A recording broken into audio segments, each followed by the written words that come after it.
Good evening. Want to thank everyone for being here tonight and thankful that the rain is not keeping more people from coming. And let's bless the food, the wonderful food that we had to eat.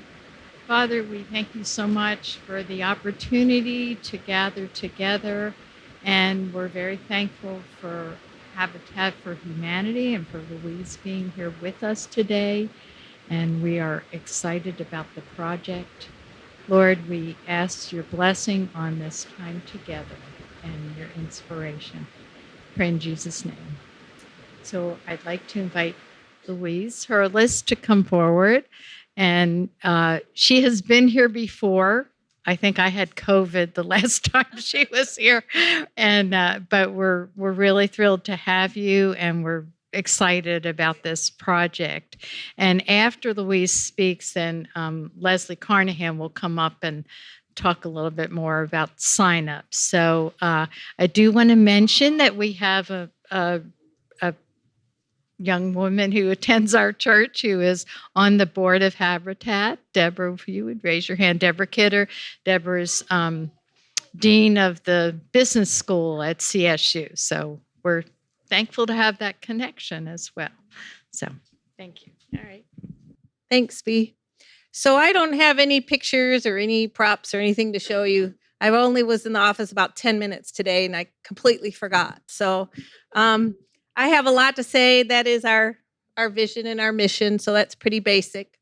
But I want to talk about the project. So if any of you knew of the previous address, that has changed. So we have a new lot. And it's a double lot. Aflac is sponsoring a house next door to us. So while your house is being built, there will be one being built next door. So we're excited about that, to have two sponsored houses next to each other. We have chosen both families, and I think both of them will be there on Saturday. I know the one for your house will be, but the other one might come as well. They earn sweat equity hours coming to those things. So she's on a mission to get her hours done. I think she's bypassed a few already of other people that have been in the program. So let's see. The house will be a 3-bedroom, 2-bath house. We're finishing up 3 houses on Rockbridge. So if you want to go by and see them, you can. I can give you the address. And we will have a dedication at those houses maybe in a month or so. So I'll make sure everybody has the date and time. So if you want to come out and see what the final product looks like and what your house might look like. The homeowner we have chosen, she has a daughter at Columbus High School, and she has another daughter in Savannah and 3 grandchildren. So she's real excited about this. She's worked hard all her life, and she's very happy. She's in her mid-40s. So she has never owned a home before, and she's very happy about this. She will cry a lot. Her tears come instantly. So if you see someone and you don't know if it's a homeowner, look for the one crying, because she cries all the time. She's so happy. We are making a schedule of the progress of the house. So we don't have the schedule in our software yet. But I will on Saturday have a sign-up sheet or just a half-page information of the link for the our Volunteer Hub website. So everyone who wants to come out, or if you just want to sign up and maybe come out in a month or two, you register ahead of time. So you never have to sign a waiver. You never have to do anything when you come to the job site. You just check in. So that's a nice thing to do ahead of time. So that it's good for a year. You don't have to sign the papers and sign in every time you go out. I've had a few meetings with other churches, and I think everyone's excited. We have a T-shirt. There will be a T-shirt available. That is one thing I could have brought. It's light blue. It has the Flint River logo on it, and then all the people that have helped pay for them on the back. So it's a pretty color. It's like sky blue. So those will be available. So when you come to the job site, you'll have a T-shirt. What else? I'm just kind of blabbing really fast. Yes. Oh, yes. We're going to share this. She's given the logistics. So Saturday is the groundbreaking. And we will have just a short ceremony. I'll talk. Someone from Flint River will talk. I think Pam's going to talk. Our homeowner may say something if she doesn't cry the whole time. Our board president will be there, and a couple other board members, and Deb will be there. So everyone just kind of gets to know each other. The construction guys will be there, so you can meet them, and it just to get together and see the site. The house may still be there.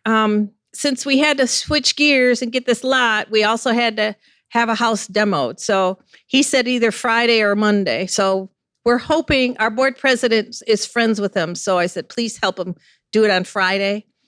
But there's a church across the street, and they've been very welcoming, and there's a parking lot that we can use in other properties. So he said if we can't be on the actual site, we can do it wherever on their property. So it doesn't matter, but if the house is still there, you'll be able to see the before and after, that's for sure.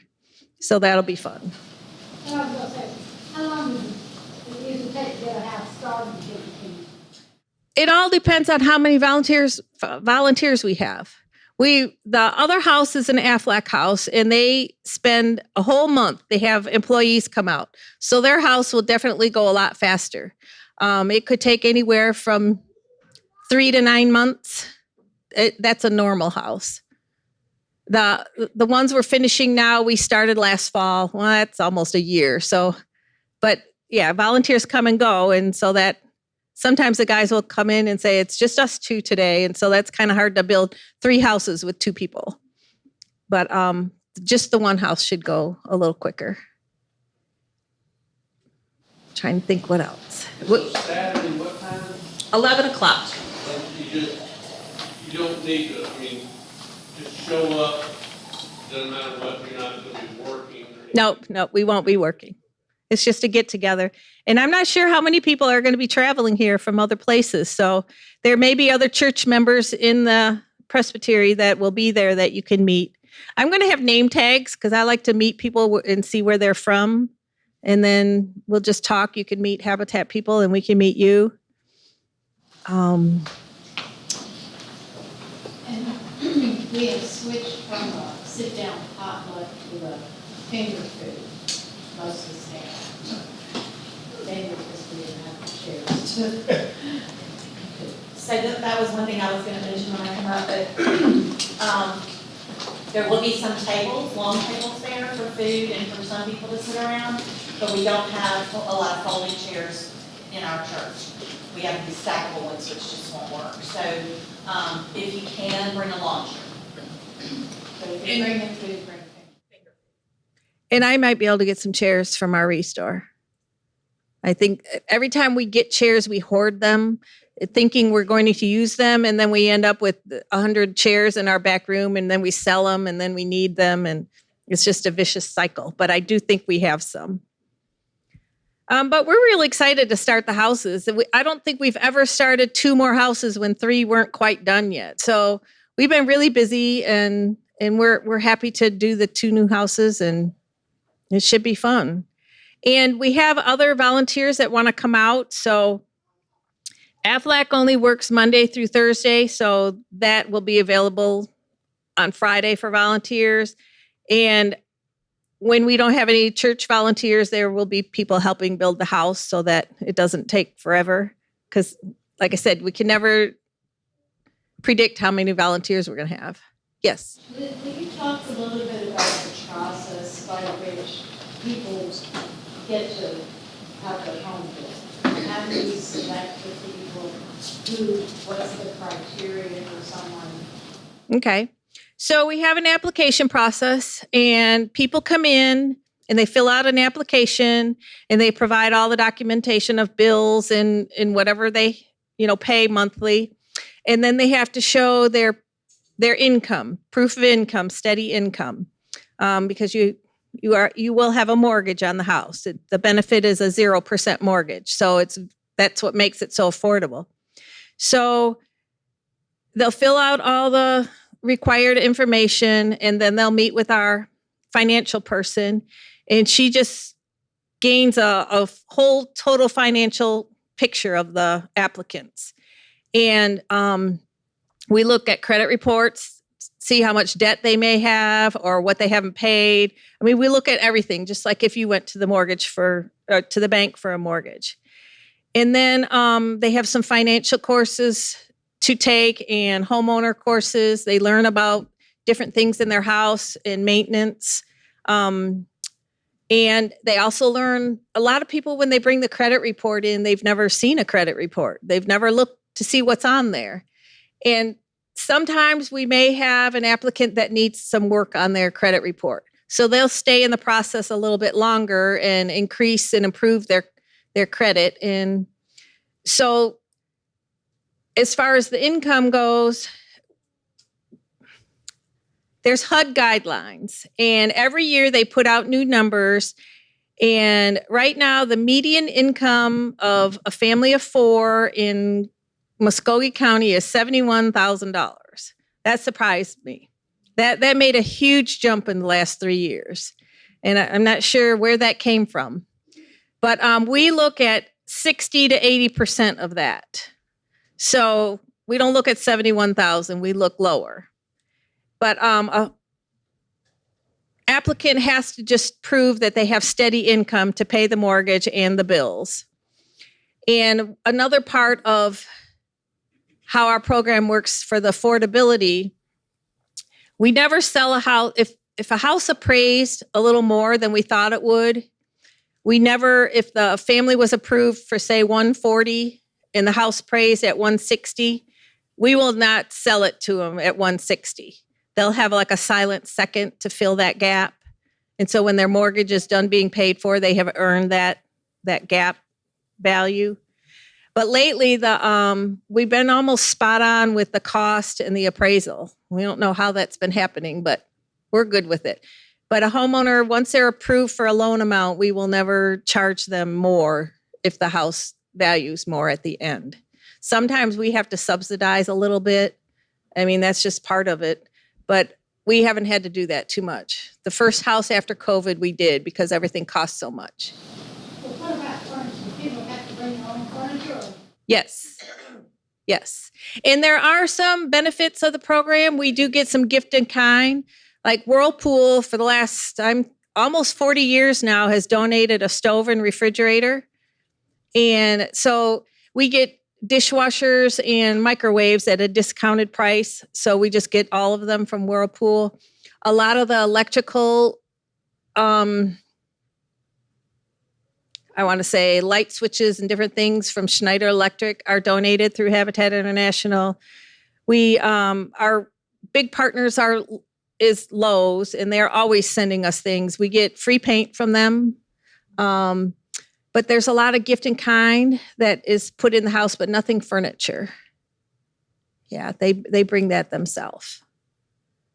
We started, I posted some pictures on Facebook the other day, and I put a picture of the 3 kitchens we just finished, and they all have an island. And I had a few comments about the island. They're like, oh, when did you start doing those? But we changed a little, I should say, we designed the house to fit the family.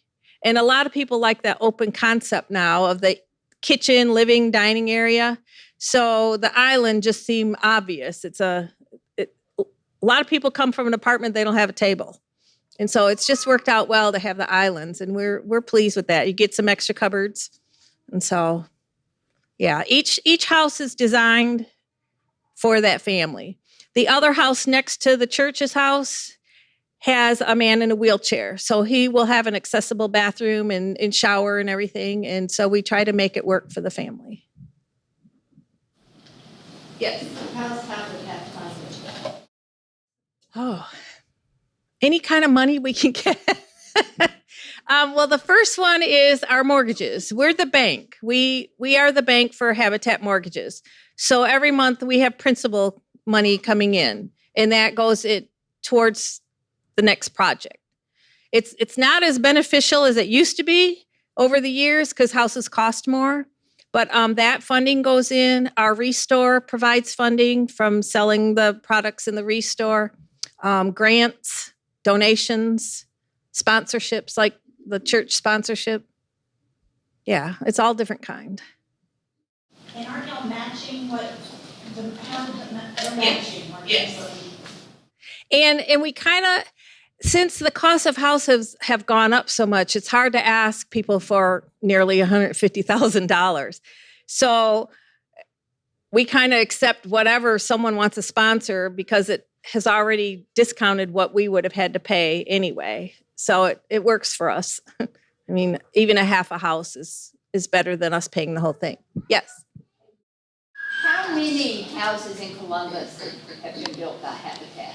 Oh, that number got kind of fuzzy the last few years. We've served over 400 families. There's probably over 300 new builds. And then we have done some rehabs.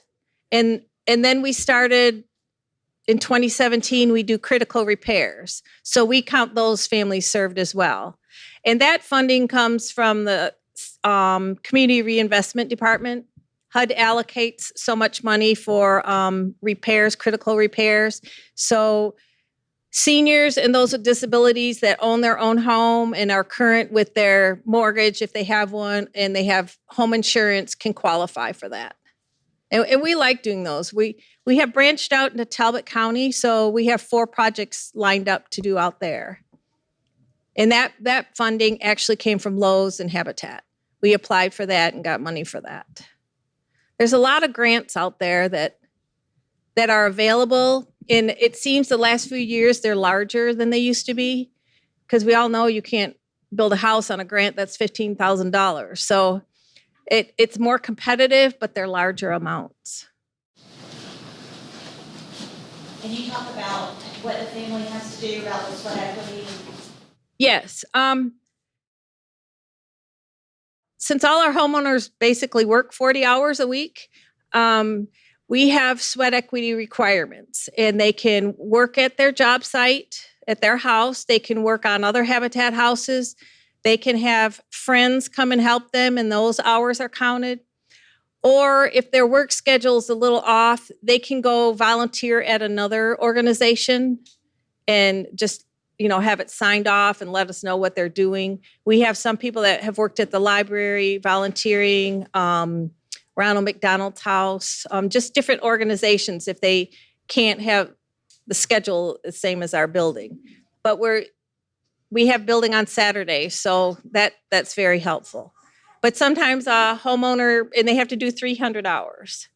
They'll bring a family member with them, or we have one homeowner, he brings like 12 people. So his hours are racking up fast. So they'll be out there Saturday for 5 hours, and that adds up fast. And if you have small children that can't come to the job site, babysitting counts as well.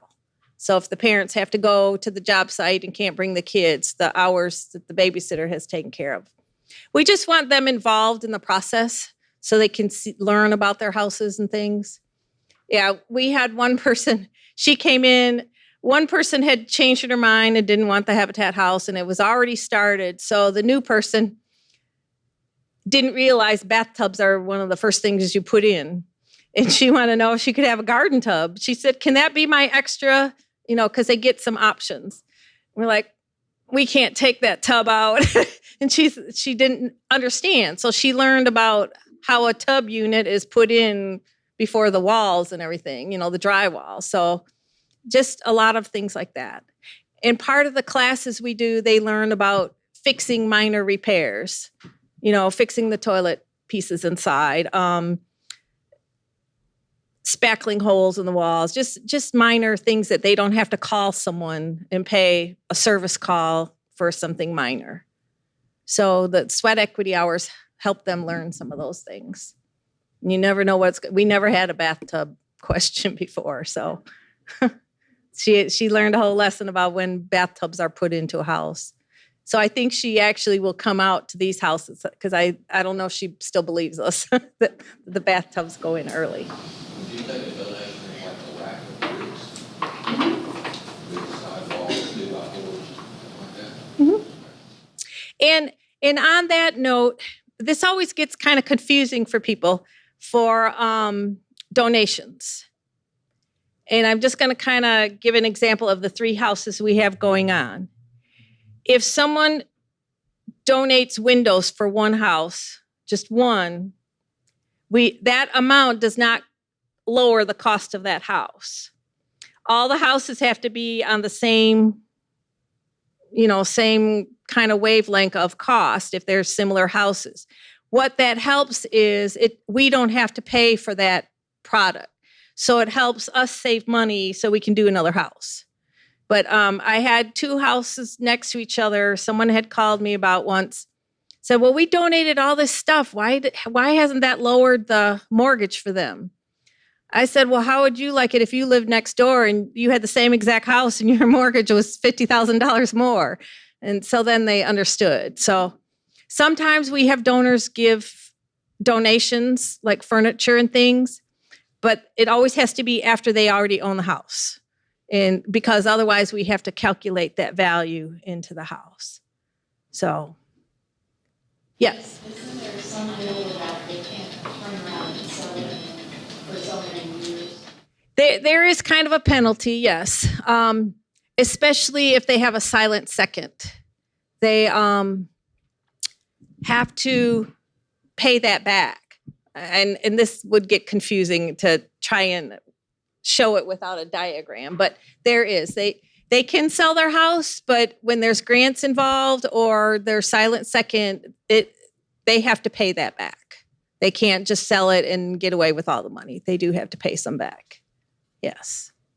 But a lot of people don't realize that they have the deed to the house. They own this house. And so we can encourage, as we call it, neighborhood etiquette. But you can't tell your neighbor how to live. So, yes, it can get frustrating, but they're the owners of the house now. So we give people an opportunity to improve their lives and be homeowners. So that's what we have to look at. How do you figure the mortgage? I mean, is the mortgage 100% of that house? So we get the house appraised, and we can never, a Habitat guideline is you cannot sell a house higher than the appraised value. So say the house cost $140,000. We look at the applicant's income, and then we either do a 20-year or a 30-year mortgage. And we just take that 140 and divide it by the number of years that their mortgage is going to be. And we try to show at the mortgage closings at the current mortgage rate how much they're saving. So it really hits home at the mortgage. Oh, you're only paying $600, but I would have to pay $1,200, something like that. So, and I know whoever has bought a house, sometimes it's a blur, especially when you're young or you've never owned a home before. It's kind of, our attorneys do a good job. They explain every page of the document, and we try to give them a little forewarning at a session before the closing, but owning a house is a big deal. It's a big commitment. Can you talk just a minute about how the youth and the children can be involved towards the end of the bill? Yep. So we can have kids on the site, but only for certain projects. 16 and over can be on the site if they have an adult with them. Kids younger than that can only be on the site if it's not called an active site. If we're doing sod or cleaning or no power tools, no one up on ladders, kids can be out there. We had a couple kids days this year, and one day they did flower boxes for the homeowners, planted, and the family's kids were there.